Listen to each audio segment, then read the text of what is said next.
తన్మంగళం పరం అని వేదం చెప్పినది ఆ బ్రహ్మమే రుద్రుడు అనే ప్రతిపాదన.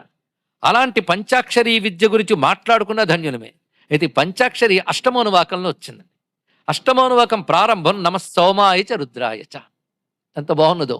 సోమశబ్దానికి మనం అర్థం వివరంగా చెప్పుకున్నాం. అలా రుద్రాయ అగ్నిమూర్తయే నమః అన్నారు గనక రుద్రుడికి అగ్ని అని ఒక అర్థం ఉన్నది.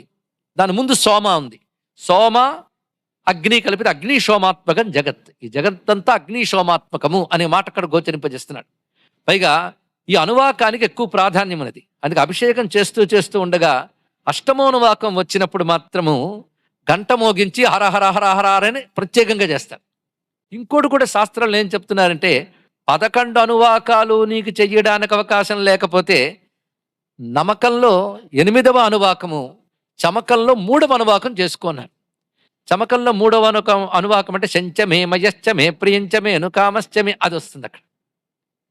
ఇక్కడ నమస్సోమాయచ రుద్రాయచ అంటే మొత్తం నమకంలో సారంగా ఉన్నది అష్టమోనువాకం. అదొక్కడు చేస్తే మొత్తం చేసినట్లు అన్నారు. అదేవిధంగా మీకు మునుపు చెప్పిన రుద్రమంత్రములన్నీ ఇందులో వస్తాయి. అసౌ యస్తామ్రో అరుణ ఉతబభృ సుమంగళ అది ప్రథమోనువాకంలో మంత్రం. అష్టమోనువాకంలో నమస్తామ్రాయ చారుణాయ చ నమ శంగాయ చ పశుపతయే చ అంటూ తామ్రాయ అరుణాయ నా ప్రథమోనువాకంలో చెప్పిన సారవాక్యములు కూడా ఉన్నాయి. ఇలా మొత్తం తర్వాత వచ్చే అనువాకములు అంతవరకు జరిగిన అనువాకముల యొక్క సారమంతా అష్టమోనువాకంలో కనబడుతుంది. దీని సారం నమశివాయలో గోచరిస్తుంది.